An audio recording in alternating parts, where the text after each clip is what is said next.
Bonjour à tous, nous sommes le 25 février. Merci de nous rejoindre pour suivre avec nous cette nouvelle édition dont voici les grandes lignes.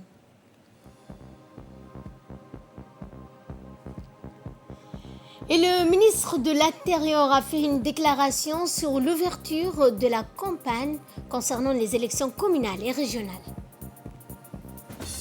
En nouvelles du monde et concernant la crise ukrainienne, la guerre fait rage en Ukraine au deuxième jour de l'invasion russe. Bonjour à tous et nous entamons ce journal par cette déclaration du ministre de l'Intérieur au sujet de l'ouverture de la campagne.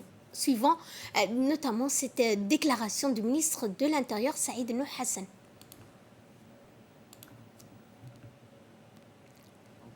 Dans notre pays est arrivé à mi-parcours. En effet, conformément au texte en vigueur, les différents candidats aux élections ont satisfait à toutes les conditions et leurs demandes ont été dûment enregistrées. Seront en compétition lors de ce scrutin 3 listes, à savoir l'Union pour la majorité présidentielle, l'UMP, ainsi que 2 listes issues de la société civile, à savoir Wadani Assedjouk et Développement Justice. Par ailleurs, les membres de la Commission électorale régionale indépendante, CERI, ont prêté serment, ont élu leur président et ont été installés dans leurs locaux. La campagne électorale débutera dans quelques heures, à savoir ce samedi 26 février 2022 à 0h. Et elle prendra fin le jeudi 10 mars 2022 à 0h. Il est rappelé à la population que les électrices et électeurs utiliseront leur carte d'électeur de la dernière élection 2021. Pour celles ou ceux qui ont perdu leur carte d'électeur, il est important de prendre contact dans les plus brefs délais avec leur bureau de vote habituel. Je porte à la connaissance de la population que ces élections représentent un enjeu majeur. En effet, lors de ce scrutin, il sera question d'élire les personnes qui seront amenées à gérer au quotidien vos quartiers, en participant à la propreté, à la sécurité et en vous rapprochant le plus possible de l'administration. Aussi, j'exhorte la population à militer lors de cette campagne sans troubler l'ordre public et de faire preuve de sagesse le jour du scrutin. Je vous remercie pour votre aimable attention. Dans le reste de l'actualité, le ministre de l'Intérieur a reçu hier les membres de la commission électorale régionale indépendante fraîchement élus et désignés récemment pour superviser le processus électoral conformément à l'arrêté présidentiel. La commission électorale régionale indépendante a pour mission de superviser, de contrôler avec impartialité le déroulement des opérations électorales régionales et communales et ce avant, pendant et après prévu en mars. Monsieur Bahnan Ali Medal a été élu président de la commission électorale régionale indépendante. Des responsables de la commission électorale régionale indépendante ont été élus dans chaque région pour superviser les élections communales, régionales dans la campagne. Comme vient de l'annoncer également le ministre de l'Intérieur, ce marathon de 2 semaines entières va durer jusqu'au 10 mars à minuit. Seront en lice lors de ce scrutin sur l'ensemble du pays 3 listes dont l'Union pour la majorité présidentielle, l'UMP, qui brigue avec 8 listes, dont 3 dans la capitale et 5 dans les régions de l'intérieur. Dans la région d'Ali Sabi, 2 listes issues de la société civile qui sont Watani Assedjouk et Développement Justice sont en lice aux côtés de la liste UMP. Ce marathon verrait également la participation de la coalition UMP de 2 listes de la société civile dans la région d'Ali Sabieh, rivaliseront d'ardeur de discours pour s'attirer le maximum de suffrages d'électeurs. Les candidats devront se lancer après les 12 coups de minuit pour l'ouverture officielle de la campagne. Objectif, aller à la rencontre des populations pour leur présenter leurs projets et solliciter également le suffrage des électeurs djiboutiens. En effet, il convient de rappeler que tous les candidats devront aller de pair avec un indispensable engagement et devoir citoyen où ils devront mettre en avant des débats, des idées et forces, des arguments, le tout dans le contexte d'une campagne civilisée, apaisée, fraternelle, où les propos seront toujours pondérés. Dans le reste de l'actualité, après une semaine d'intenses activités organisées dans le cadre de la Semaine nationale de l'artiste et des langues maternelles, le ministère de la Jeunesse et de la Culture a organisé hier soir à la soirée internationale dans le cadre de la Journée internationale des langues maternelles.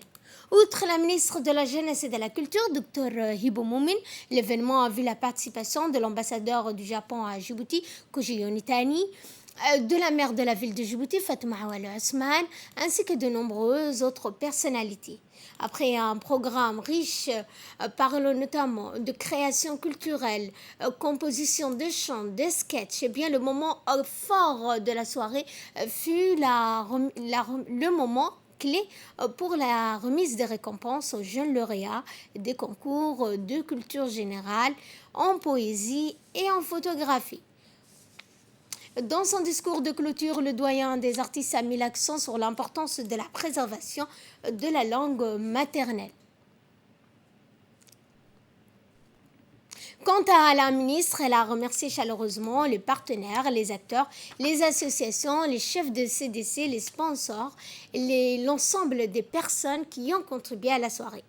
Et dans son extrait, la ministre de la Jeunesse et de la Culture, Dr Hibo Moumin, a remercié chaleureusement les partenaires, les acteurs, les associations, les chefs des CDC, les sponsors, l'ensemble des personnes qui ont contribué à la réalisation et à la réussite de cette activité. Enfin, la ministre a réservé ces derniers remerciements au comité organisateur du ministère de la Jeunesse et à la Culture, aux coordinateurs et aux responsables des commissions qui ont souhaité faire la surprise à 2 membres qui sont particulièrement illustrés pour leur abnégation et implication.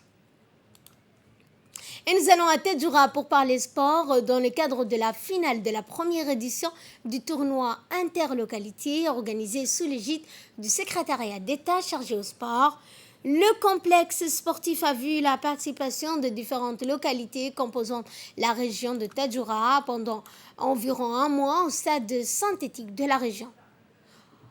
Eh bien, en finale, la sélection de Adeilou s'est imposée 2-0 face à son adversaire du jour, le FC Dafo. À l'issue d'un match, les vainqueurs et les vaincus ont été appelés sur le podium pour recevoir des mains des officiels leur trophée. Après cette victoire, le village de Adeilou a enregistré à son palmarès un second titre d'affilée après celui remporté par les U17 en championnat il y a de cela quelques semaines. Outre le secrétaire d'État chargé des sports, Hassan Mohamed Kamil, la cérémonie a enregistré la présence également du préfet adjoint de la région, Habib Jilani, du président du conseil régional, monsieur Omar Hussein, la sous-directrice régionale du ministère du sport, Madame Madina Dimbio, du directeur des régions, Youssouf Abdallah, du président de la Ligue régionale de Tadjoura, Saïd Boa,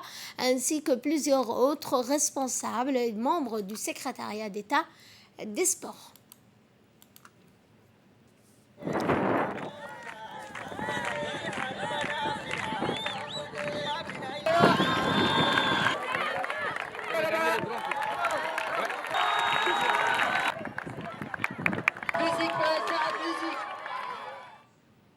Et à l'issue de cette journée, eh bien, le secrétaire d'État chargé des sports a dit quelques mots dont voici la teneur. Nous sommes à la fin du tournoi des localités. Ça a été organisé par la section sport de Tadjoura, qui représente le département sport, ont été à la finale le mythique village d'Adeilou contre le nouveau-né de Dafou. Ce que j'ai entendu, c'est que Dafou est la dernière localité qui a été née, mais quand même ils sont en finale. C'est qu'il faut remercier et dire bravo à cette jeune équipe qui s'est présentée en finale. Ce tournoi n'allait pas avoir lieu sans cette participation active de la directrice régionale de Tadjoura, Madame Madina, qui a été appuyée, je l'ai dit et je le répète, qui a été appuyée par le président de la Ligue de football de Tadjoura, plus l'association ici. Sans ces gens-là, cet événement n'allait pas avoir lieu. Et c'est un exemple pour toutes les régions. Et j'exhorte les autres régions à emboîter les pas. Je ne vais jamais oublier mon ami Omar Hussein qui fait pratiquement tout dans cette région. Il appuie cette jeune équipe aussi pour cette organisation qui a regroupé, vous voyez autour de moi, pas mal de gens. Aujourd'hui, le terrain il est archi-comble et c'est ce genre d'événement que nous sommes en train de favoriser. Et je dis bravo à tout le monde, bravo aux organisateurs. L'Agence nationale des personnes handicapées, l'ANPH, en collaboration avec le Centre de technologie et d'innovation pour le développement, ont organisé une cérémonie de remise de certificats de la première promotion dénommée Horn Digital Academy au siège de réseau des personnes handicapées. Ce programme a pour objectif de permettre aux jeunes à besoins spécifiques sélectionnés pour booster également leurs compétences afin de devenir des entrepreneurs exerçant dans le secteur de l'économie numérique. L'objectif de cette formation consiste à l'amélioration de la qualité de vie des personnes handicapées, le renforcement de l'accès aux moyens de subsistance des personnes handicapées également, le renforcement de leurs capacités sur le plan des nouvelles technologies, l'employabilité et l'entrepreneuriat en faveur des personnes handicapées. Était présent à cette cérémonie le directeur général de l'ANPH, de Ali Saïd, le directeur du centre, le CTID, Samatar Abdi, le directeur général de la DDS, Mahdi Mohamed, la directrice de Dimoné, Hibo Mahmoud, la représentante du PNUD, le directeur de l'INAP, Sharmaka Idriss, la vice-présidente de l'UNFD, Madame Hassana Abdelil, le président, notamment M. Idriss Moumine, la représentante du ministère de l'économie numérique et le représentant du ministère de la jeunesse. Nous inspectionnons non pas comme des personnes handicapées, mais des gens à part entière qui puissent s'insérer et qui c'est le deuxième pilier de la formation, une insertion professionnelle dans la vie active à Djibouti. Et derrière, créer de l'impact. Parce que l'objectif, c'est une fois inséré, c'est pouvoir créer des projets, créer des programmes. Et je ne peux pas être fier aujourd'hui parce que ce programme, dans sa première cohorte, a déjà créé des fruits escomptés avec l'apport de nos partenaires. Je remercie vraiment infiniment Dimani. Je remercie la CNSS. Le conseil régional d'Obok a abrité hier un atelier de 2 jours du comité de coordination de développement régional sur les travaux d'élaboration du plan de développement régional. Durant les 2 jours de l'atelier, l'équipe chargée de l'élaboration du PDR, notamment le secrétaire général du conseil régional et son staff, la consultante nationale et l'expertise de France, ont présenté aux participants la démarche du PDR, les doléances exprimées par la population lors du diagnostic participatif et les capacités financières du conseil régional. À l'issue de cet atelier, les participants ont fait des listes des investissements prioritaires de toute la région qui seront intégrés dans le prochain document du plan de développement régional 21-25. Il est à rappeler que la mise en place du document du PDR quinquennal s'inscrit dans la ligne droite de la politique de décentralisation initiée par le président de la République, Ismaël Omar Guelleh.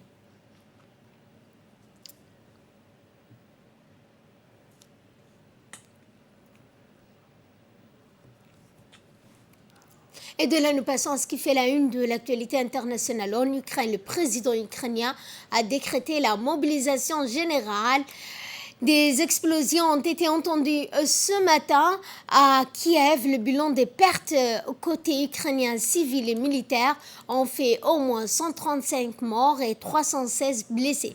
Des combats sont en cours dans un quartier nord de la ville de Kiev, alors que les forces armées russes semblent resserrer les taux autour de la capitale ukrainienne.